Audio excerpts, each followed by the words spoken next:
अस्सलाम वालेकुम दोस्तों, इन वक्त हाज़िर आहियां लियाकत टाउन टंडवालियार में, जिते असांजो सिंधी धरती जो फ्लोर शाइर अली दरबार रहे थो।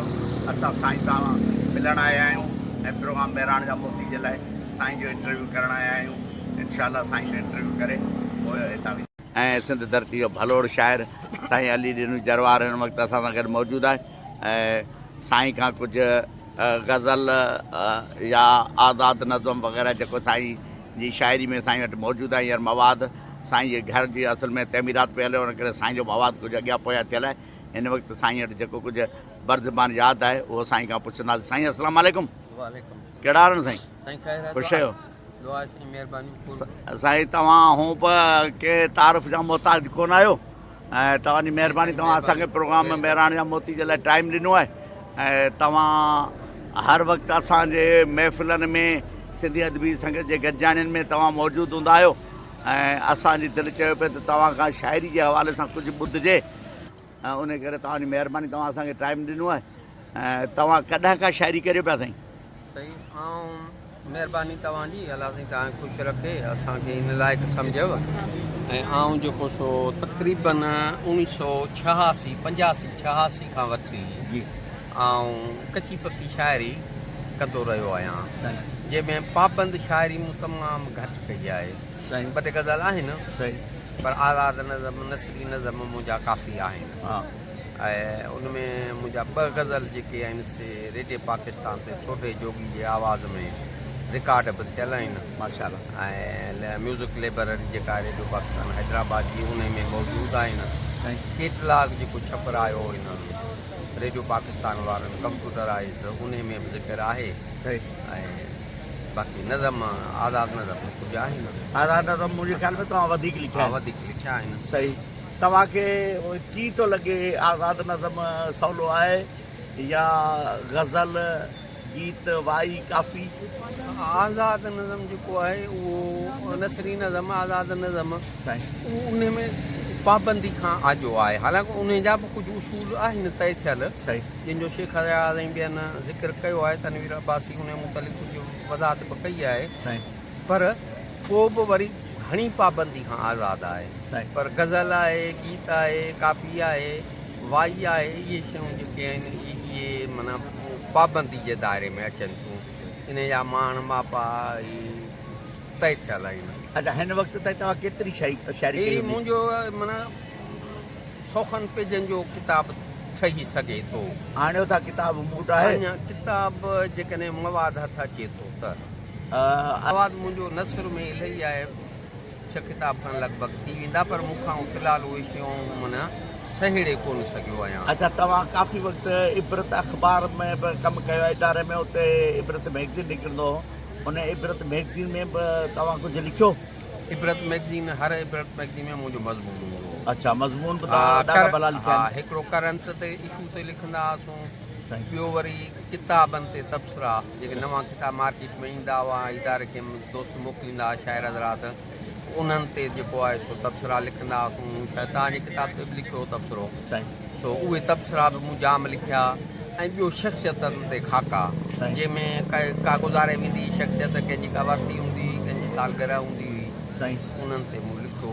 माना राशिद मोराई, सिराज ऐं पंहिंजो इन टाइप जे माना लेखकनि ते। अच्छा, हिन वक़्तु लिखो पिया इबरत मैगज़ीन लाइ या न?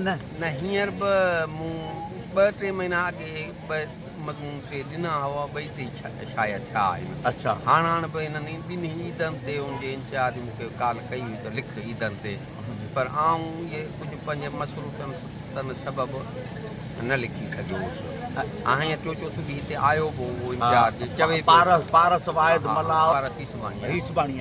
उहो हिते आयो, मूं वटि ईंदो रहंदो आहे घुमणु फिरणु, ऐं टंडोला वणंदो अथसि सावक में। अच्छा अच्छा अच्छा, हींअर तव्हांजे इस्मनि मां का अहिड़ी शइ यादि आहे जेका तव्हां असांखे कुझु ॿुधायो? हाणे हिकिड़ो नंढिड़ो मुख़्तसर आहे पंहिंजो आज़ाद नज़म। अज़ीम साहिबु जी साईं। हिन अणपूरे जीवन में तड़प आ, वीरानी आ चाहतनि जी, सपननि में साबियाउनि में जुस्तजू आहे, विञायल वजूद खे ॻोल्हणु। ॿियो हिकिड़ो मुंहिंजी हिकिड़ी सालगिरह हुई, उन वक़्तु 58 सालनि जो हुउसि। हाँ 60 जो आहियां तो कोन जो को चीफ गेस्ट अचणो हो जेको कोन आयो ऐं सालगिरह जी थींदी आहे केक शेक इहो सभु तयारु हुआ पोइ उन मौक़े ते मूं हिकिड़ो नज़म लिखियो हा लिखियो 28 सालगिरह ते 28 सालगिरह ते मेणबतियूं ॿारे कमरे जा दर दरियूं खोले छॾिया तुंहिंजे ओसिड़े पर मेणबतियूं मुंहिंजे अंदरि जीअं जली भस्म थी वियूं ऐं तूं हैप्पी बर्थडे टू यू चवणु कोन इहे कुझु मुख़्तसिर आहिनि ऐं जेको जेके सोढे जोगी ॻाया हुआ उन्हनि जो मूंखे थल यादि आहे ज़ख़्म केॾा गहरा आहिनि पोइ बि ॾाढा प्यारा आहिनि इहो थलो नाले वारी जेका हुई मिसरा उहा इहा हुई त अलीअ ॾिने सीने सांडिया सितम तव्हांजा सारा आहिनि ज़ख़्म केॾा गहरा आहिनि ॾाढा प्यारा आहिनि इन में साईं थोरी कई हुई रहनमाई मुंहिंजी कई साईं माशाल्लाह ऐं ॿियो वरी हो उहो त ज़िंदगी गुज़री वई कूंज का उॾरी वई त इहो बस सीटूं जो मूंखे यादि आहिनि के अदब जेको लिखिजे पियो उन जे बारे में तव्हां छा चवंदो केतिरा मुतमइन आहियो हाणे जेको अदब आहे उन खे उहा शइ कान्हे जो अदब जे शइ जो नालो आहे न उहो अदब असां वटि सिंध 1 यूनिट खां लागू थियण खां वठी 1 यूनिट टुटण ताईं असां वटि लिखियो वियो आहे शाया थियो आहे ऐं हा उन में जेको अदब उहो ऐं उन में काफ़ी रिसालनि ते किताबनि ते बंदिश बि पई जेका अञा ताईं माना आहे उहा बरक़रार आहे उहे शयूं हली कोन सघियूं आहिनि शेख अयाज़ जा किताब सोणी रिसालो कुझु तारिक अशरफ वारो कुझु ॿियूं शयूं इन्हनि ते मुसलसल बंदिश रही आहे तो उहा शइ हींअर कान्हे हाणे ख़बर न आहे छा आहे हाल मुंहिंजी पंहिंजी हिकिड़ी राय आहे त हाणे जेको दौरु अची वियो आहे उहो फेसबुक जी दौरु आहे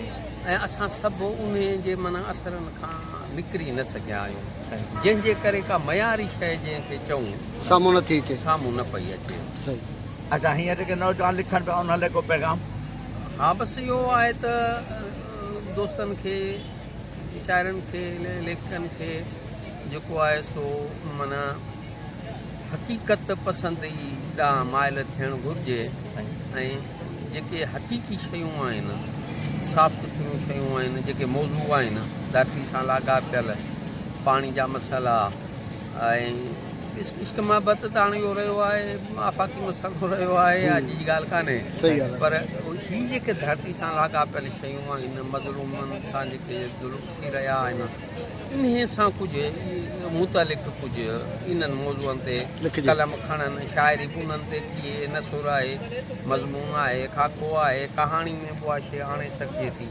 ऐं काफ़ी शयूं अहिड़ियूं आयल बि आहिनि असां वटि अकबर कुमरे जो नाविल आहे शहर जी ॻाल्हि उर्दू में बि तर्जुमो थियो आहे छपियो आहे उन में उन सॼो माना किसो जेको आहे उहो नज़ीर अब्बासी जो खे टच कयो आहे त अहिड़े हिसाब सां जेको आहे सो माण्हू अहिड़े नमूने सां लिखे उहा भारी ॻाल्हि आहे साईं तव्हांजी वॾी महिरबानी तव्हां प्रोग्राम महिराण जे मुद्दे असांखे टाइम ॾिनो तव्हांजी वॾी महिरबानी ख़ुशि हुजो आबाद हुजो तव्हांजी महिरबानी तव्हां पंहिंजो क़ीमती टाइम कढी आयो तव्हांजा लख